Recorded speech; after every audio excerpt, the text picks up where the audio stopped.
Adriana's eyes strike the fear of God in us. To me, her smallish upper eyelids just look slightly. With her olive skin and her piercing blue eyes, along with numerous other attractive facial features, Adriana Lima is, I think many would agree, a white woman with a highly exotic look. But given that, as of 2014, she's the world's second highest paid model, is she really the world's second most beautiful model?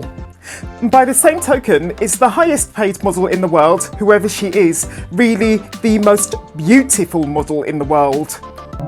Not only are Adriana's eyes an eye-catching colour, pardon the pun, they also have distinctly downturned inner corners. Those points are known as medial commissures, and their distinct downturn is highly attractive and exotic.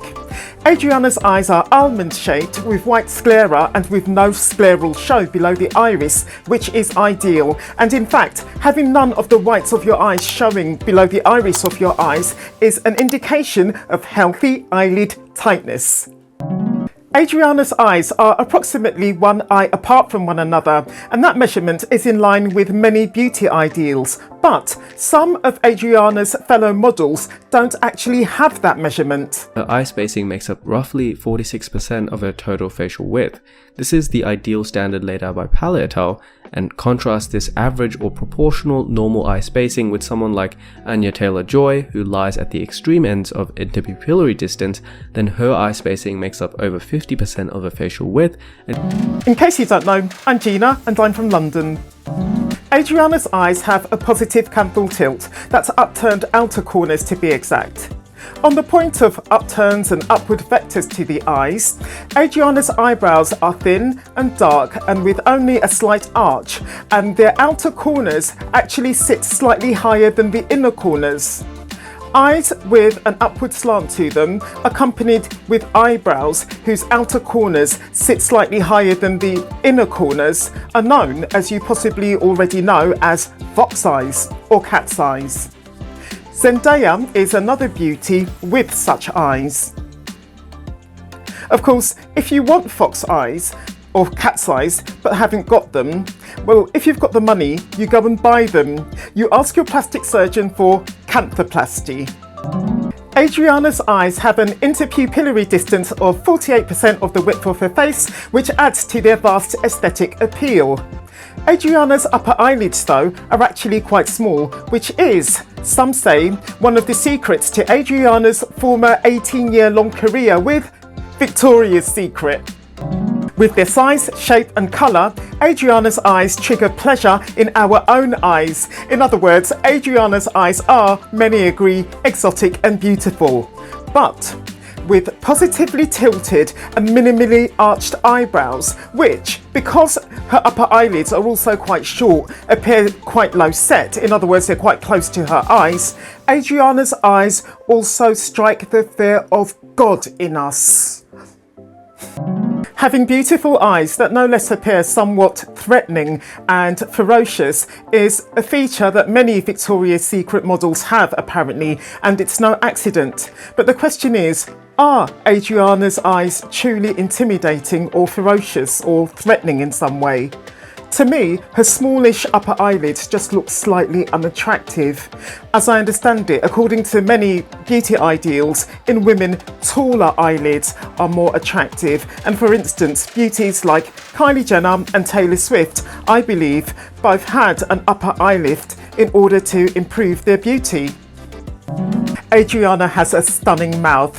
Her lips are neither too big nor too small, they're mainly triangular, she's got a well-defined cupid's bow, her lower lip is significantly bigger than her top lip. A strong cupid's bow and having a bottom lip that's bigger than the top lip are two crucial elements in particular to the beauty of a woman's mouth. Now, if you take someone like Julia Roberts, who is by many standards a beauty, she's actually got quite a weak cupid's bow and her top lip is either bigger than or the same size as her bottom lip, and to me those 2 points spoil her mouth slightly. Her mouth is also rather over wide, again making it a bit less beautiful than it might be otherwise, but I'll just repeat, Julia Roberts is considered a beauty and she's an international sex symbol.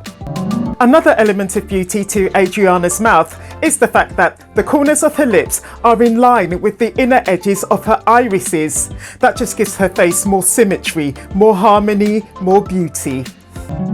Adriana's face is semi-oval and semi-diamond in shape, but it's actually not evenly split. The upper third of the face is larger than the middle and lower thirds. Adriana's middle third is also wider than average, which gives her quite a high facial width to height ratio.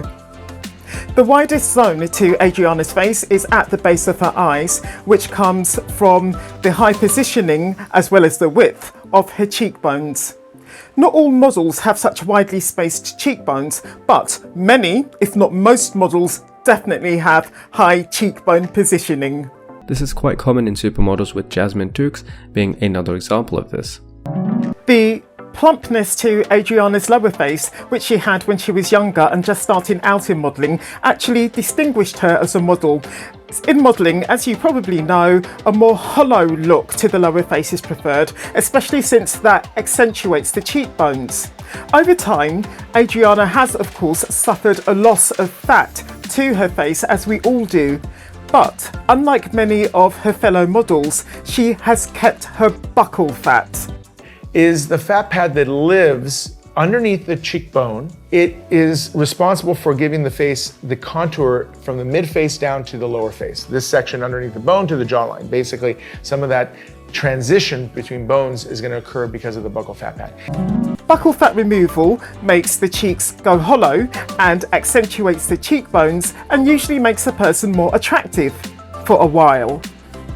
I'll go into the ins and outs as well as the downsides of buccal fat removal surgery in another video, and I'll also dive deeper into why, as of early 2023, buccal fat removal surgery is such a highly trending procedure. What is buccal fat removal? Buccal fat removal? Buccal fat removal. It's a very specific collection of fat in the face. They're taking the fat near their mouth and they're removing it. Getting back to Adriana, she's kept her buccal fat and the loss of volume in her facial fat so far is minimal, and as she still has her full buccal fat, when she ages she's not going to have a particularly gaunt and sunken and emaciated look to her face. So there, I've got ahead of myself and given you an indication of one of the downsides to buccal fat removal surgery. Adriana's face offers a balance of soft and sharp. She has a well-balanced mix of soft and sharp facial features. Her eyes are sharp and well-defined, while her face has smooth and rounded contours with a good distribution of facial fat. She's got a beautiful mouth, a beautiful pair of eyes, and also a great-looking nose.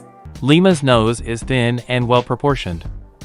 See how its width corresponds to 1/4 of the width of the face, and how its height is 1.5 times its width. And the bridge of the nose is straight, which is quite attractive.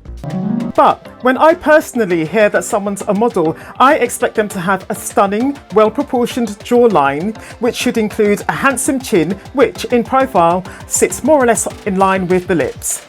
Adriana has got a receding chin and a slightly steep jawline. I wouldn't expect a jawline and a chin like that in the second highest paid model in the world. Adriana Lima's lower third is not her strong point, especially her side profile. If you've enjoyed this video, I recommend you to watch this one next. I'll meet you there.